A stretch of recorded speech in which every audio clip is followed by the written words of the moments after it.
दुनिया में कई रेल रूट हैं जो काफ़ी फेमस है, कुछ खूबसूरत तो कुछ अजीब और इंटरेस्टिंग रास्तों के लिए जाने जाते हैं। कई ट्रेनें तो इतने दुर्गम इलाकों से होकर गुजरती हैं कि अगर आप उनमें बैठेंगे तो रास्ता देखकर डर जाएंगे। ऐसा ही एक ट्रेन रूट काफ़ी फेमस है जो थाईलैंड के बैंकॉक में मौजूद है। यहाँ एक रेल मार्ग बीच बाजार से होकर गुजरता है। ये इतना फेमस है कि दुनिया के सभी देशों से लोग इसे देखने आते हैं और इसका अनुभव लेना चाहते हैं। थाईलैंड के सैमुट सांगख्रम प्रोविंस में माइक लॉन्ग रेलवे स्टेशन है। स्टेशन के पास की पटरियां शहर के बीचों बीच से होकर गुजरती हैं।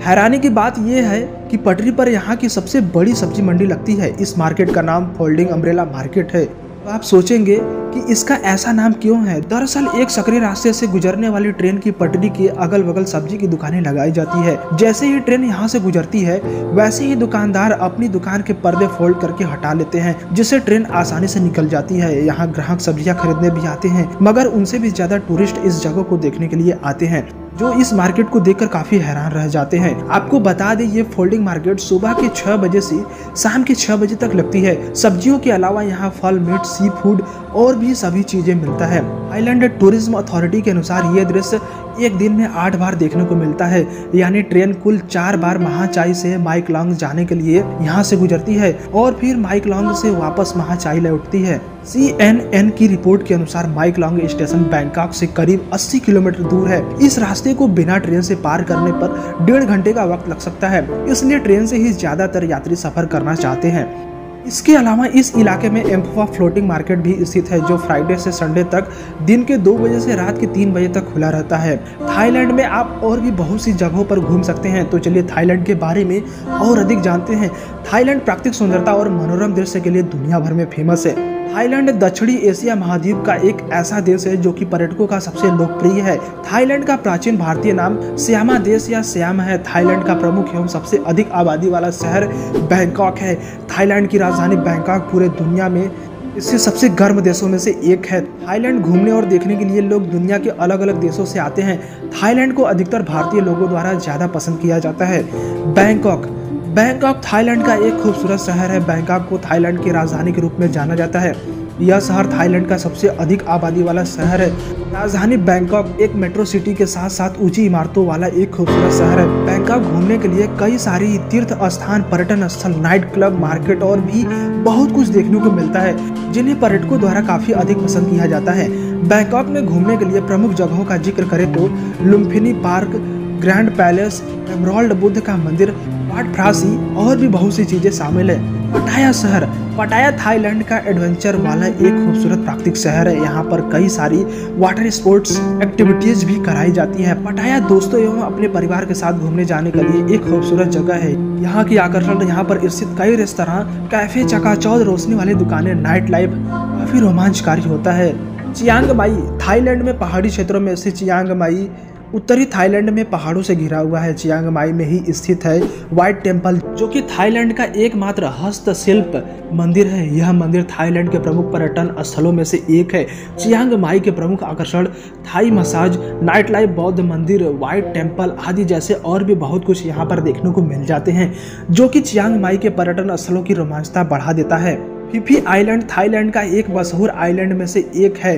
फी फी 6 आइलैंडों का एक समूह है। थाईलैंड के इस फी फी आइलैंड को देखने के बाद आप यहाँ पर कई सारे गतिविधियों का भी आनंद ले सकते हैं। फी फी आइलैंड का पानी एकदम साफ है। यहाँ पर लोग एकांत में समय व्यतीत करने भी आया करते हैं। यह फी फी पर्यटकों द्वारा काफी अधिक पसंद किया जाता है। खाओ याई नेशनल पार्क थाईलैंड में स्थित यहाँ पर अपने परिवार के साथ घूमने जाने के लिए एक बेहतरीन जगह है। शांत वातावरण वाला यह पार्क बच्चों को काफी अधिक पसंद आता है। यहाँ पर कई छोटे बड़े जानवर जैसे हाथी, भालू, हिरण देखे जा सकते हैं। इन सब के अलावा इस नेशनल पार्क में डायनासोर के पैरों का निशान भी देखा जा सकता है। यह खाओ याई नेशनल पार्क थाईलैंड के टॉप 5 प्रमुख नेशनल पार्क में से एक माना जाता है। फुकेत थाईलैंड का एक ऐसा जगह जहां पर पर्यटक काफी अधिक संख्या में जाया करते हैं। फुकेत थाईलैंड का एक समुद्री तट है जो कि पर्यटकों के बीच काफी लोकप्रिय है। यहाँ पर एक बुद्ध टावर भी देखा जा सकता है। इस समुद्री तट को पर्यटकों की दृष्टि से विश्व के सबसे लोकप्रिय समुद्री तट में से एक माना जाता है। थाईलैंड में जाने के बाद अगर आप एक शांत वातावरण और समुद्री तट का तलाश कर रहे हैं तो आपके लिए फुकेत एक खूबसूरत ऑप्शन हो सकता है। क्राबी थाईलैंड का एक लोकप्रिय समुद्री तट है। इसे थाईलैंड के हनीमून स्थल के रूप में काफी लोकप्रिय माना जाता है। हरे भरे जंगल और कई द्वीप इस समुद्र तट के प्रमुख आकर्षण में से एक है। यहाँ से नीले समुद्र का दृश्य और इसके आसपास स्थित प्रमुख आकर्षण इसकी खूबसूरती में चार चांद लगा देती है। अयुत्या चाओ फ्राया नदी घाटी में स्थित है। यह अयुत्या थाईलैंड के एक आधुनिक महानगर के साथ साथ थाईलैंड की प्राचीन राजधानी भी है। अयुत्या इतिहास में रुचि रखने वालों लोगों के लिए थाईलैंड में घूमने लायक खूबसूरत जगह है। यह पौराणिक समय में एक चहल पहल वाला खूबसूरत महानगर हुआ करता था, लेकिन वर्तमान में अयुत्या के खंडहर एक पर्यटन स्थल के रूप में भी जाना जाता है। फ्लोटिंग मार्केट थाईलैंड में स्थित एक जलीय मार्केट है। इस मार्केट में आपको लगभग बहुत सारे वस्तुएं देखने को मिल जाएंगे। इस मार्केट में कुछ ऐसे लोग भी जाया करते हैं जो थाईलैंड के अलावा अन्य देशों से केवल इस मार्केट को देखने के लिए आए हुए होते हैं। इस फ्लोटिंग मार्केट में खरीदारी करने के लिए एक छोटे से नाव में बैठकर आप खरीदारी कर सकते हैं। थाईलैंड में घूमने की प्रमुख जगहों में से फ्लोटिंग मार्केट एक पर्यटकों का पसंदीदा स्थल है। अभी हमने थाईलैंड के जिन स्थानों के बारे में बात की वो सबसे खूबसूरत पर्यटन स्थलों में से एक है। एक रिपोर्ट के मुताबिक थाईलैंड विदेशी पर्यटनों से पैसे कमाने के मामले में इस साल फ्रांस को पीछे छोड़ते हुए दुनिया का तीसरा देश बन गया है। फाइनेंशियल टाइम के शोध के मुताबिक थाईलैंड को इस मुकाम पर भारतीयों ने लाया है। 2017 में थाईलैंड को पर्यटन से 58 अरब डॉलर का राजस्व हासिल हुआ। इस साल 3.5 करोड़ पर्यटक थाईलैंड आए थे।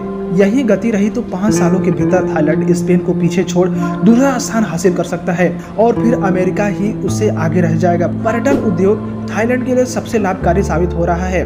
फाइनेंशियल टाइम्स का कहना है अगर पर्यटन उद्योग को निकाल दिया जाए तो उसकी अर्थव्यवस्था 3.3% की दर से ही आगे बढ़ती है। 2018 की पहली छमाही में थाईलैंड की जीडीपी में पर्यटन उद्योग का 12.4% योगदान रहा है। यह थाईलैंड की ऑटोमोबाइल इंडस्ट्रीज के बराबर है। The world travel and tourism council का अनुमान है कि थाईलैंड की जीडीपी में घरेलू और विदेशी पर्यटनों का योगदान 21.2% रहा था। थाईलैंड के पर्यटन में बूम के पीछे भारत है। भारत के बाद चीन का भी इसमें योगदान है। चीन के कई ऐसे एयरपोर्ट हैं जहां से थाईलैंड जाने में 3 से 4 घंटे के वक्त लगते हैं। पिछले साल 14 लाख भारतीय थाईलैंड गए और यह उसके पहले के साल से 18.2% ज्यादा है। 2010 से थाईलैंड जाने वाले भारतीय हर वर्ष औसत 10% बढ़े हैं। थाईलैंड आने वाले पर्यटकों की संख्या में भारत 2017 में 5वें नंबर पर था, जबकि 2013 में 7वें नंबर पर था। आखिर थाईलैंड भारतीयों को इतना क्यों भा रहा है? नई दिल्ली से थाईलैंड की राजधानी बैंकॉक जाने में 4 से 5 घंटे का वक्त लगता है। जो भारतीय अपने देश में फ्लाइट से सफ़र करते हैं उनके लिए बैंकॉक का किराया भी बहुत ज़्यादा नहीं है। आज की तारीख में 8 से 10 हज़ार में किराए में फ्लाइट से बैंकॉक पहुंचा जा सकता है। थाईलैंड अपने खूबसूरत बीच के लिए जाना जाता है। थाईलैंड के बीच की खूबसूरती भी दुनिया भर के पर्यटकों को आकर्षित करती है। भारतीयों के लिए थाईलैंड से खूबसूरत कोई भी बीच पास में नहीं है। नज़दीक और सस्ता होने के कारण भी भारतीय थाईलैंड को खूब पसंद करते हैं। भारत का निम्न मध्यम वर्ग यूरोप का खर्च वहन नहीं कर पाते हैं। ऐसे में थाईलैंड एक मजबूत विकल्प के रूप में सामने आता है। भारत के साथ थाईलैंड का सांस्कृतिक रिश्ता भी है। थाईलैंड के लोग बौद्ध धर्म का पालन करते हैं। ऐसे में भारत थाईलैंड के लिए कोई अजनबी देश नहीं है। दक्षिण पूर्वी एशिया में इंटर करने के साथ थाईलैंड प्रमुख देश है। थाईलैंड के जरिए पूरे उपद्वीप को रास्ते में घुमाया जा सकता है। थाईलैंड में भारतीय दिसंबर से जुलाई महीने के बीच खूब जाते हैं। भारतीयों में नीले पानी और समुद्र तट की सफ़ेद रेत को लेकर काफ़ी मोह रहता है। भारतीयों के लिए थाईलैंड का वीज़ा पाना बहुत आसान है। यहाँ तक कि ऑनलाइन भी थाईलैंड के वीज़ा के लिए आवेदन किया जा सकता है। भारत में गर्मी तड़पाने वाली होती है, जबकि थाईलैंड का मौसम बिल्कुल अनुकूल होता है। अधिकतम तापमान 33 डिग्री सेंटीग्रेड तक जाता है। भारतीयों को थाईलैंड का स्पाइसी स्ट्रीट फूड भी खूब रास आता है। भारतीय यहाँ आइसक्रीम और सी फूड जमकर खाते हैं। दोस्तों, थाईलैंड पर्यटन के मामले में कैसा देश है? अपना जवाब नीचे कमेंट सेक्शन में जरूर लिखें। और इस वीडियो को देखने में मजा आया हो या आपको कुछ न्यू जानने को मिला हो तो एक लाइक जरूर ठोकना और VK knowledge facts channel subscribe कर लो और बेल नोटिफिकेशन दबाओ ताकि आगे आने वाली हमारी सभी वीडियो की अपडेट्स को आप मिस न कर सको। As always friends, keep learning and stay safe yourself. जय हिंद।